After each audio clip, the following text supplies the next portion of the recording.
जितनी जोर से मुट्ठी में रेत पकड़ोगे, रेत उतनी तेजी से उंगलियों से फिसलेगी। जितना अधिक धन का पीछा करोगे, धन उतना ही तुमसे दूर भागेगा। ऐसा क्यों है कि समृद्धि की तलाश करने वाला अक्सर खाली हाथ रह जाता है, और जो संसार की पीड़ा का समाधान करता है, उसे संपन्नता मिल जाती है?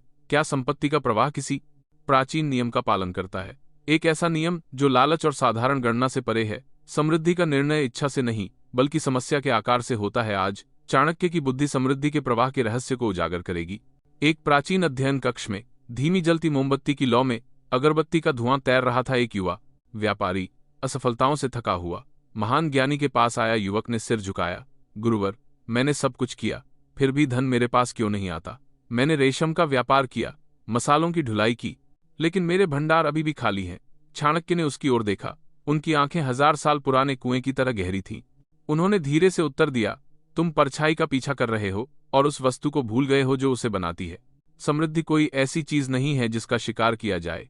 यह सेवा का परिणाम है। यह पानी की धारा की तरह है, जो हमेशा सबसे निचले स्थान की ओर बहती है, जहां सबसे ज्यादा जरूरत होती है। जो केवल सोना खोजता है, वह बंजर भूमि में व्यर्थ ही खुदाई करेगा। जो रेगिस्तान में पानी लाता है, वह स्वयं ही एक नखलिस्तान को बनते देखेगा। वृद्ध गुरु ने धीरे धीरे अपनी सफेद दाढ़ी सहलाई और कहना जारी रखा, धन अपने आप में केवल कागज और धातु है, पूरी तरह से निर्जीव।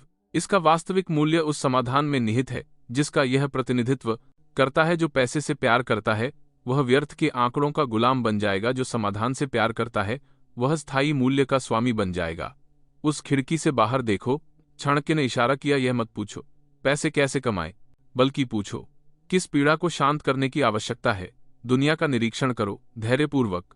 भीड़ की शिकायतों को सुनो। दूसरों को जहां कचरा दिखता है, वहीं ज्ञानी को एक भूला हुआ संसाधन दिखाई देता है। जहां सबसे बड़ी समस्या है, वहीं सबसे बड़ा अवसर छिपा है। युवा व्यापारी की आंखों में आशा की एक किरण चमकने लगी। एक प्राचीन गांव कभी एक विशाल बंजर भूमि पर प्यासा मर रहा था। लोग आते जाते रहे, केवल भाग्य की कठोरता की शिकायत करते रहे। उन्होंने छोटे और स्वार्थी मिट्टी के बर्तनों में वर्षा का जल जमा करने की कोशिश की। फिर एक धैर्यवान व्यक्ति ने जमीन में खुदाई की और एक विशाल गहरा कुआं बनाया। वह पैसा नहीं खोज रहा था, वह पानी खोज रहा था, और उस कुएं के चारों ओर एक पूरा शहर बस गया। क्या तुम देखते हो? गुरु ने पूछा। समृद्धि हमेशा पानी के प्रवाह का अनुसरण करती है। तुम्हारा आज का शहर भी प्यासा है, लेकिन यह स्वच्छता का प्यासा है। शहरी कचरा एक बीमार नदी की तरह जमा हो गया है, जो जीवन को अवरुद्ध कर रहा है। अदूरदर्शी व्यक्ति को केवल बदबू और महंगी निपटान लागत दिखाई देती है। दूरदर्शी व्यक्ति कचरे को सोने में और गंदगी को संसाधन में बदलने का अवसर देखता है। चाणक्य ने चाय की एक चुस्की ली। उनकी गहरी आवाज गूंज उठी, लाभ के बारे में मत सोचो, एक उत्तम रिसाइकलिंग प्रणाली के बारे में सोचो। कैसे कचरे के हर टुकड़े को कुशलतापूर्वक एकत्र, छांटा और पुनर्जीवित किया जाए। जो पैसे का पीछा करता है, वह प्रक्रिया में कटौती करेगा और असफलता के बीज बो देगा। जो एक बेहतर समाधान बनाता है, वह एक टिकाऊ मशीन का निर्माण करेगा। कमरे में मोमबत्ती की लौ उपदेश के साथ धीरे से कांप उठी। जब तुम्हारा समाधान बहुत बेहतर होता है, तो तुम्हें ग्राहकों को खोजने की जरूरत नहीं होती। शहर तुम्हारे पास आएगा। लोग मुक्ति पाने के लिए तुम्हारे पास आएंगे। गहरे कुएं की तरह यात्री खुद उसके पास आते हैं। कुएं को हिलने की जरूरत नहीं होती। मूल्य एक चुंबक है। धन केवल लोहे का बुरादा है, जो स्वाभाविक रूप से खींचा चला आता है। गुरु मुस्कुराए और कहना जारी रखा, जो केवल पैसे के लिए शुरुआत करता है, वह मुश्किलें आने पर जल्द ही ढह जाएगा, क्योंकि उसकी प्रेरणा चट्टान पर उगी जड़ों की तरह सतही होती है, जिसे बुझाना आसान है। जब पैसा नहीं आएगा तो वह हार मान लेगा, क्योंकि उसे अपने मिशन पर विश्वास नहीं है। केवल वही जो समाधान में विश्वास करता है, तूफान से गुजरने का धैर्य रखता है। गुरु की आवाज अधिक गंभीर हो गई। महान उद्यम सेवा की नींव पर बनाए जाते हैं। यह समाज की जरूरत को हल करने के लिए मौजूद है, किसी व्यक्ति को अमीर बनाने के लिए नहीं। जो केवल अपने बारे में सोचता है, उसे बाजार जल्द ही चुपचाप खारिज कर देगा। जो आम भलाई के लिए सोचता है, उसे ब्रह्मांड अदृश्य संसाधनों से सहारा देगा। युवा व्यापारी ने सिर झुकाया।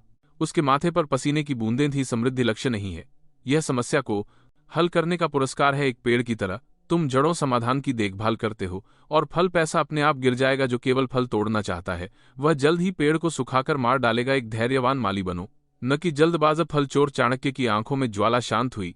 वे मुस्कुराए। बड़ी समस्याओं को हल करने के लिए असाधारण समय और दृढ़ता की आवश्यकता होती है।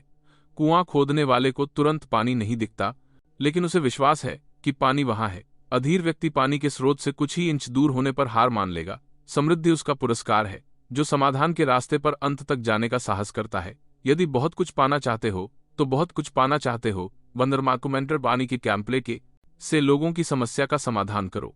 एक व्यक्ति की प्यास बुझाने पर तुम्हें एक कटोरी चावल मिलेंगे। एक शहर की प्यास बुझाने पर तुम एक पूरी विरासत का निर्माण करोगे। समृद्धि का पैमाना हल की गई समस्या के पैमाने के अनुरूप होता है। गुरु चुप हो गए। ऐसा लगा जैसे पाठ समाप्त हो गया हो। युवा व्यापारी अंततः समझ गया। वह आभार में घुटनों के बल बैठ गया। पैसे का पीछा करना सूरज की रोशनी में गायब होती परछाई का पीछा करने जैसा है। यह नींद में चलने वाले का काम है। थका हुआ लेकिन परिणाम रहित मूल्य का निर्माण करना बुद्धि से एक स्थिर नहर खोदने जैसा है। समृद्धि की नदी उस नहर में बहने का अपना रास्ता खुद खोज लेगी। यह मत पूछो कि दुनिया तुम्हें क्या दे सकती है, पूछो कि तुम दुनिया के लिए किस पीड़ा का समाधान कर सकते हो, क्योंकि सच्ची समृद्धि को सेवा के पैमाने से मापा जाता है। प्राचीन स्थान पर मौन छा गया। इस युग की कौन सी पीड़ा एक समाधानकर्ता को पुकार रही है? आपके आसपास कितनी प्यास हैं जो सुने जाने की प्रतीक्षा कर रही हैं? उस समाधान को साझा करें जिसकी दुनिया को टिप्पणियों में जरूरत है। चाणक्य की बुद्धि कागज पर नहीं है, यह कर्म में है। धैर्य और करुणा के साथ अपना कुआं खोदना शुरू करो और समृद्धि का नखलिस्तान अपने आप प्रकट हो जाएगा।